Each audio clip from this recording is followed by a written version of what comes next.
नमस्कार मित्रांनो, माझं नाव तुषार विदाते आणि मी स्वागत करत आहे माझ्या यूट्यूब चॅनलमध्ये. आपण आज कुंदेश्वर टेम्पल सिन्नरला जाणार आहे एक छोटीशी राईडसाठी.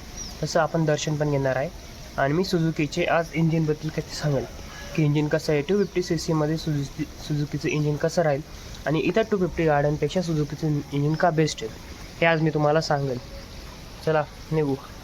मी कधी सुझुकी विस्टॉम 250 घेईल असं मला वाटलं नव्हतं, पण एक राईड केल्यानंतर सगळं चेंज झालं. हाय, माझं नाव तुषार आहे. मी नाशिकचा आहे आणि मला बाईक राईड करायला खूप आवडते. मी एक्सपल्स, KTM ॲडव्हेंचर आणि विस्टॉममध्ये खूप कन्फ्यूज होतो. खूप व्हिडिओ पाहिल्या पण तरीही शंका होत्या. या व्हिडिओमध्ये मी माझा रिअल अनुभव शेअर करणार आहे, जेणेकरून तुम्हाला योग्य बाईक निवडायला मदत होईल. आता आपण सर्वात पहिले हिच्या इंजिनबद्दल बोलूया. सुझुकी विस्टॉम SX250मध्ये 250cc 4 stroke single cylinder oil cool engine दिलं आहे. हे SOHC टेक्नॉलॉजीसह 4 व्हॉल्व सेटअपमध्ये येते, म्हणजे स्मूथ परफॉर्मन्स आणि चांगली इफिशियन्सी दोन्ही मिळतात. ही बाईक 9300 RPMला तब्बल 26.5 PS पॉवर जनरेट करते आणि 7300 RPMला 22.2 Nm टॉप देते, म्हणजे हायवेवर ओव्हरटेकिंग किंवा डोंगरात चढणं असो पॉवरची कमी जाणवत नाही. हिचा बोर एक स्ट्रोक आहे 76.0 mm अँड 54.9 mm आणि कंप्रेशन रेशो आहे 10.7.1, जे या इंजिनला चांगली परफॉर्मन्स आणि मायलेज दोन्ही देते. दोन्ही बाईक 250cc सेगमेंटमध्ये आहे. KTM ॲडव्हेंचर ही लिक्विड कूल आहे, तसाच सुझुकी विस्टॉम ही ऑइल कूल आहे. दोन्ही बाईक सिंगल सिलेंडर आहे, पण ट्युनिंग, पॉवर डिलिव्हरी आणि रायडिंग कॅरेक्टर पूर्ण वेगळा आहे. एकच इंजिन कॅपॅसिटी पण राईड फील पूर्ण वेगळा. KTM ॲडव्हेंचर 250 आणि सुझुकी विस्टॉम SX250 दोन्ही 250cc बाईक आणि दोन्ही ॲडव्हेंचर. पण लोक म्हणतात KTM जास्त पॉवरफुल वाटते आणि विस्टॉम कमी आणि विस्टॉम जास्त स्मूथ वाटते. असं का? आज या व्हिडिओमध्ये मी तुम्हाला सांगणार आहे. KTM ॲडव्हेंचर 250चं इंजिन जास्त स्पोर्टी ट्युनिंगमध्ये आहे.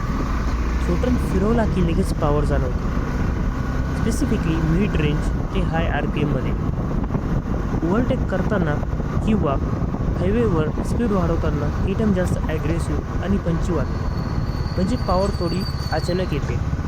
तसंच सुझुकी विस्टॉम SX250चे इंजिन थोडं रिलॅक्स ट्युनिंगमध्ये आहे. थ्रॉटल दिल्यावर पॉवर हळूहळू स्मूथ पद्धतीने बिल्ड होते.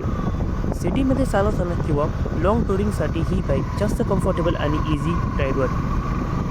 थ्रॉटल दिला की अचानक झटका बसत. KTMला लो RPMपासूनच थोडी स्ट्रॉंग पूल मिळते आणि हाय RPMपर्यंत पॉवर टिकून राहते, म्हणून ती जास्त एक्साइटिंग वाटते. विस्टॉममध्ये लो RPMवर पॉवर थोडी कमी आहे, पण मिड RPMपासून स्मूथ आणि स्टेबल एक्सेलरेशन मिळते, जे रिलॅक्स रायडिंगसाठी परफेक्ट आहे. जर तुम्हाला फास्ट व्होल्टेज, स्पोर्टी रायडिंग आणि थ्रिलिंग फील आवडत असेल तर KTM ॲडव्हेंचर 250ची पॉवर डिलिव्हरी तुम्हाला जास्त आवडेल. आणि जर तुम्हाला स्मूथ रायडिंग, लेस व्हायब्रेशन आणि लाँग टुरिंगसाठी कम्फर्टेबल बाईक हवी असेल तर सुझुकी विस्टॉम SX250ची पॉवर डिलिव्हरी जास्त सुटेबल आहे. सुझुकी विस्टॉम SX250ची सेटिंग कम्फर्ट पण खूप भारी आहे.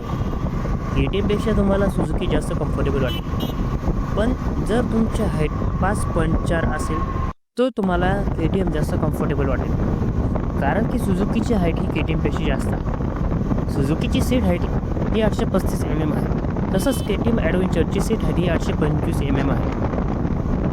आणि फक्त सिटिंग हाईटवरच डिपेंड नसतं, तर कम्फर्ट हे तुमचं हँडलिंगवर पण डिपेंड असतं. सुझुकीचं हँडल हे जास्त वाईड असल्यामुळं तुम्हाला ते अनकम्फर्टेबल वाटू शकतं. तसंच KTMचं हँडल एवढं वाईड नसल्यामुळं तुम्हाला ती कम्फर्टेबल वाटू शकते.